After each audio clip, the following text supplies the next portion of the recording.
Di ko nga alam kung anong mararamdaman ko habang ine-edit ko to. Ano ba naman kasi sa mismong office namin nasa lisihan nga kami ng isang tao. May nanguha nga ng aking cellphone at talagang wala na akong nagawa pagkatapos nun kung hindi ngumalngal. Naksyuta. For today's ganap nga, naisipan nga namin dalawa ni Bebo na mag-duty ngayon dito sa Menjo Korean House. Mula nga kaninang umaga, nandito na kami sa Samjihan at kami nga ay nagtutulong-tulong. Ako nga ay nakapwesto sa cashier, si Bebo naman ay waiter. Para paikliin nga ang kwento, pagkatapos nga namin gumayak at mag-dinner ni Bebo, meron nga dumating na nag-a-apply sa amin ng trabaho. Matapos ko lang kumain yan guys, at saktong-sakto pinapasok agad siya ni Bebo. Kaya naman ang ginawa ko ay nagpaalam na ako kay Bebo at siya na lang yung pinag-asikaso ko dito kay Kuya. Kitang-kita nga dyan guys na dyan sa lamesa yung pinaka-cellphone ko at natabunan nga nung envelope na ibinigay kay Bebo. Iling pa talaga kami guys dahil magbubukas nga ang Papa Bongs tapos saktong-sakto meron nga nag-apply sa amin. Gabira naman mo nagpaalam lang saglit si Bebo na iihi. Ayun na piningmelyari. Ay bulsa na nga ni Kuya ng mabilisan ang bago kong cellphone na iPhone 15 Pro Max 1TB. Siyempre ano mga oras na yan wala akong kamalay-malay dahil nasa loob nga ako ng Samjihan. Na-review na nga namin itong CCTV. Nakita naman namin na mabilis lang talagang bumalik si Bebo. Ewan ko ba sa kanya, sabi ko nga bakit nag-interview siya nang merong mas na ganyan. Ngayon Rugo, anong habol namin kahit may CCTV, hindi naman kita yung mukha niya. Dapat talaga nakakaalam sa amin yan dahil hindi ko pa hinahanap yung cellphone ko. Bago nga mag-alas 10, nag-out na nga ako dito sa kaha. Abe, linggo kasi ngayon at talaga naman napakadaming tao kaya hindi ko na rin namalayan kung saan ko nga ba nailagay yung cellphone. Sko, napakasaya pa namin ni Bebo niya na nag-uusap dahil nga ang daming customer ngayong araw. Sa totoo lang, hindi ako nakaramdam ng pagod dahil napakadami ko nakausap ngayong araw dahil sa sobrang daming nagpunta. Amoy usok na nga rin ako kaya naman pagpasok ko dito sa office, naisipan ko na nga rin magtanggal ng uniform at ako nga ay magbibihis na. Hanggang sa hinanap ko na nga ang aking cellphone. Sino kayong na-evict? Hindi ko nakapanood ng PBB. Eviction night ba kayo? Phone ko lang. Balik ko, dito nasa kaka. Ano mo, ganyan ginagawa? Hindi nga, kasi phone ko. Di ko alam. Sa ibag mo. Noong mga oras na yan guys, sobrang kalmado ko pa dahil feeling ko naitago ko lang kung saan banda. Hindi ko nga mahanap dito sa office, nagdiretso naman ako dun sa kaha. Ano nakita? Ano? Wala sa kaha. Ako ba yun? Nasaan ba si Shaira? Sa labas? Shaira! Nakaburara mo kasi. Kaburara, nagka-share ako. Paano kaburara? Ay no ka, anong oras na nga to at hindi nga namin mahanap-hanap talaga yung cellphone kaya nagpatulong na ako dito kay Kabangnas at kay Bebo. Problema, umabot na ng 2 oras yung paghahanap namin, hindi ko pa rin talaga makita. Sa totoo lang, late ko nang naalala na mayroon nga pala kaming CCTV kaya sabi ko kay Bebo i-review nga namin. Sobrang dami kasing naiwang mga files doon na kailangan ko lalo na sa trabaho. May mga brands at product na kasi kung na-shoot doon na kailangan ko nang i-upload. Kaya naman nanginginig na ako ng mga oras na yan kasi kitang-kita ko sa CCTV na inilapag ko nga dito sa lamesa. Okay, yung cellphone mo.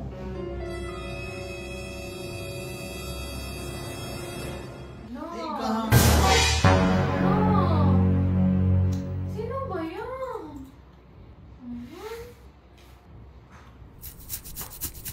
Nakuha na. Di mo man na hinanap. Hindi ko alam eh. Kala ko dala mo yung phone mo, hindi ko naman nakita eh. Oh, paano mo pa kukontakin yan kung iba yung resume na nilagay niya? Ito yung resume yun eh.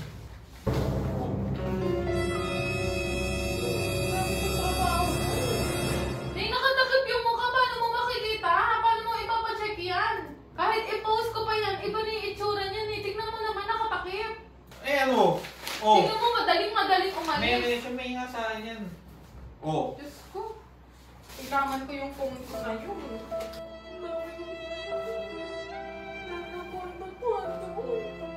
Tara na, pumunta na tayong barangay. Hindi na.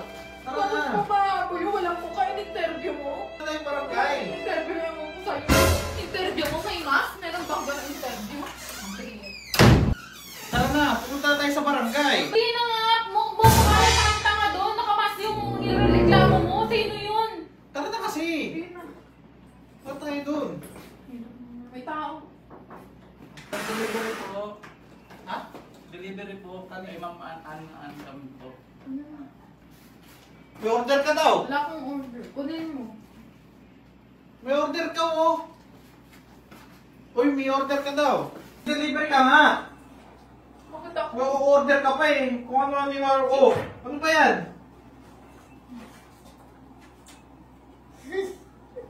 Ano ba yan? Ay! Tama kayo nang iniisip, muntik na akong atakihin sa sobrang taas ng presyon ko. Magkakasabwat pala tong apat na to, naksyuta.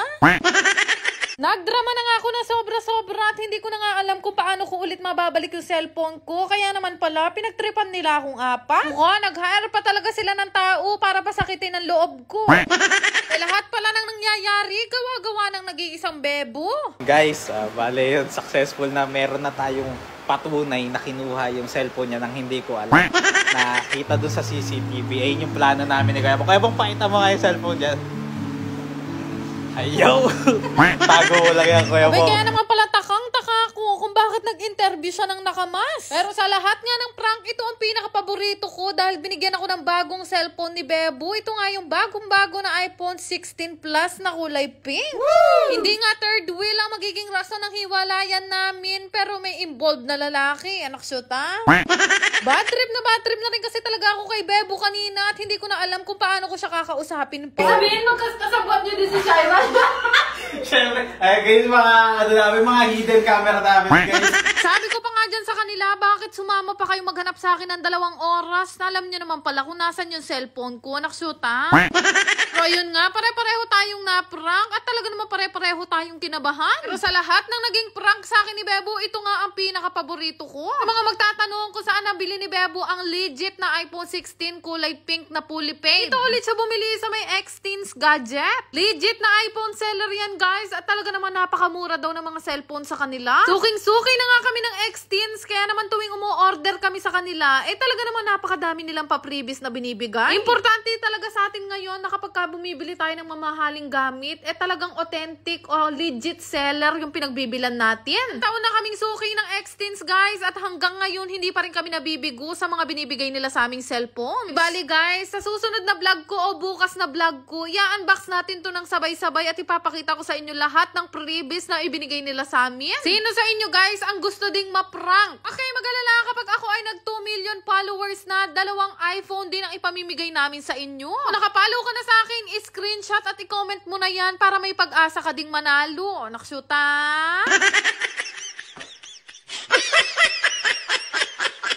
Yan lang naman. Salamat! 5,575! Galing! Legit na magaling talaga itong bagong nilalaro ko. Ito nga yung PH Mine. Madali lang mag-register dito. Gamitin nyo lang yung link na ilalagay ko sa comment section. Marami nga kayong laro na pwede nyo pagpilian dito. May mga slots game at meron pang mga color game at napakarami pang iba. Kadalasan ko nga nilalaro dito itong Super 8. Pinipindot-pindot ko lang siya, guys, na ganyan at hindi ko na rin namamalayan na nananalo na pala ako ng malaki. Pero syempre, ito yung libangan ko lamang at ginagawa ko lang o nilalaro ko lang kapag wala akong mapaglibangan. Kagaya nga nito, nananalo ako ng maliit tapos biglang puputok ng 1,000.